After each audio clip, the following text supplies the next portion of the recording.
গাজীপুরে মসজিদের একটা ইমাম সাহেবকে, কথাগুলো ভালো করে খেয়াল করেন, গাজীপুরে মসজিদের একটা ইমাম সাহেবকে, উনি খতিব ওই মসজিদের, দুই গ্রুপের সংঘর্ষ মসজিদ কমিটিতে, দুই গ্রুপের সংঘর্ষ।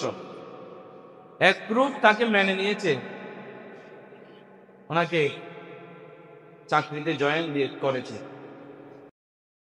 এরপরে আরেক গ্রুপ তাকে মেনে নেয় না, 2 মাস আগে থেকে চলে যাওয়ার জন্য বলছে।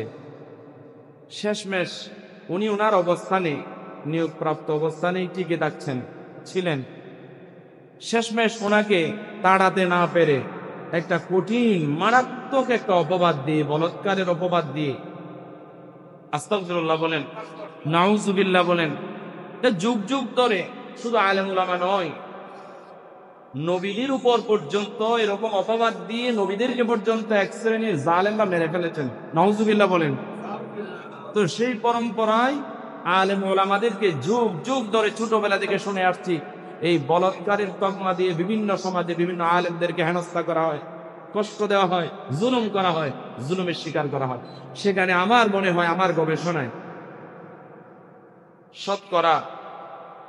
শতকরা 5% সঠিক কিনা আমার মনে হয় না। কেননা যে গাজীপুরের একজন সুন্নি ঘরানার আলেম, যে ঘরানার হোক না কেন, এটা আমাদের ধরার কোনো বিষয় নয়। আমরা মুসলিম উম্মাহ, আমরা সবাই এক, দিনের জন্য, ধর্মের জন্য, যদি বলেন ঠিক কিনা। সুতরাং প্রিয় হাজিরিন, আমি কি বোঝাতে যাচ্ছি একটু দেখেন।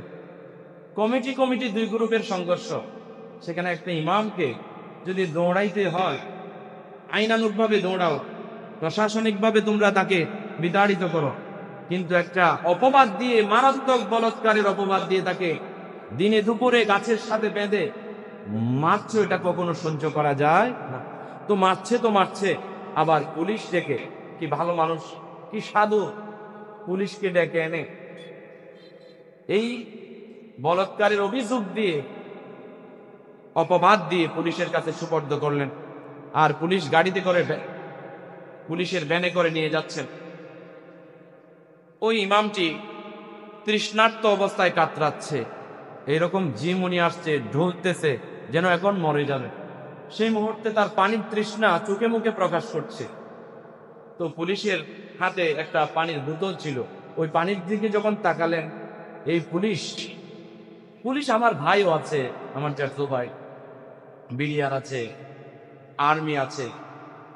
সব পুলিশ আর্মি বিডিআর খারাপ না, কিন্তু কিছু পুলিশ আছে অমানুষের বাচ্চা, তারা অমানবিক, মানুষের কাতারে পড়ে না। এই পুলিশ কি করলো জানেন?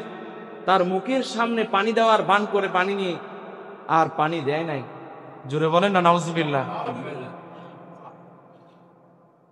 শেষ পর্যন্ত জেলখানায় তার মৃত্যু হয়েছে। এটা আমাদের জন্য কি সুসংবাদ নাকি দুঃসংবাদ?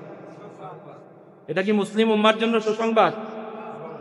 মানুষ কত জঘন্য হলে, কত নিকৃষ্ট হলে একজন ইমামকে, একজন আলেমকে এমন ভাবে একটা খারাপ মিথ্যা অপবাদ দিয়ে গাছের সাথে ঝুলায়া মারতে পারে, এবং শেষমেশ মারার পরে পুলিশে সুপর্দ করছে ওই অপবাদ দিয়া।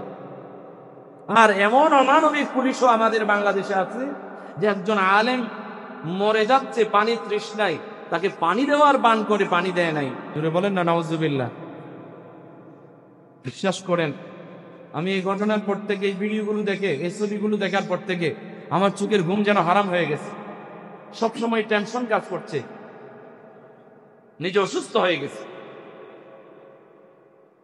আলেমদের প্রতি কি পরিমাণ ভালোবাসা না থাকলে এই জঘন্য কাজটি করতে পারে। সুতরাং প্রিয় হাজিরিন, আমাদেরকে আলেমদের প্রতি ভালোবাসা রাখতে হবে। যদি আলেমদের প্রতি ভালোবাসা না রাখেন, তাহলে আপনি আপনার আল্লাহর নবীর প্রতি ভালোবাসা রাখেন নাই। আর আল্লাহর নবীর প্রতি যদি আপনার ভালোবাসা না থাকে, আপনার ইমানও নাই। ইমান যদি টিকিয়ে রাখতে চান, তাহলে আলেমদেরকে ভালোবাসেন, আলেমদেরকে মহাব্বত করেন, আলেমদের সহযোগী হন, আলেমদের অনুসরণ করেন। আর তাই যদি না পারেন, আলেম বিরোধী, আলেম বিদ্বেষী হবেন না। আলেম বিদ্বেষী হলে পরে আপনার জন্য ধ্বংস কামনা করেছেন আল্লাহ রাসূল সাল্লাল্লাহু আলাইহি ওয়াসাল্লাম। জুড়ে বলেন না নাউজুবিল্লাহ।